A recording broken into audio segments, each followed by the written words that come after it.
जय जोहार गाइस। तो मैं आज आया हूँ मऊहा बीने पर। देख सकते हो मैं हूँ अभी जंगल में। ये है हमार मऊहा इलाका, मऊहा के इलाका संगवारी है जेती मऊहा बीने आथन तेती। और आप मतलब हमार फूफू दिख जाही एती देख सकत हो मऊहा बगराए बर छोला थे संगवारी हो हमारे बीन के बगराए हने करा। और एती दिख जाही आप मतलब सामने में पहाड़ संगवारी हो हमारे गाँव साइड में। ये साइड में छोटे छोटे पहाड़ी आप मतलब देखे पर मिल जाही। और वो देवती संगवारी हो हमारे माता जी मन मऊहा बीना थी। चलो दिखा हूँ, ठीक है संगवारी हो। आप मन के साइड मऊहा गिरा थे कि नहीं, आप मन कमेंट करके जरूर बताओ, ठीक है। तो संगवारी हो ये पेड़ ला हमन बहुत दिन हो गए है, जे दिन ले गिरा थे ते दिन ले हमन बिने हन। देख सकत हो बहुत बढ़िया पूछा है। और मऊहा कुछ इस प्रकार से दिखा थे, देख सकत हो गिरे है फिर एको दिन हमन बिने हन।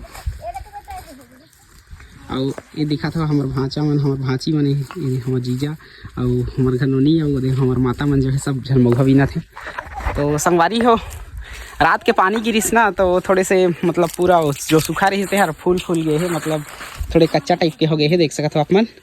बाकी अच्छा रही से संगवारी हो, अच्छा गिरत रही से मऊहा। लेकिन रात के मौसम खराब हुई अचानक तो पानी भी बहुत गिरिस ना, ओकर चलते भुइयाँ सूखा रही तो पानी है तुरंत सूखा गई। ये हमार माता जी मऊहा बिना थे और ये दे संगवारी हो हमार मऊहा। और सब जन हमन पूरा परिवार संगवारी हो अभी मऊहा बिना था। तो संगवारी हो वीडियो अच्छा लगी तो वीडियो ला लाइक कर दी हो और फॉलो करे बार बिल्कुल मत भूला हो, ठीक है। तो जय जोहार।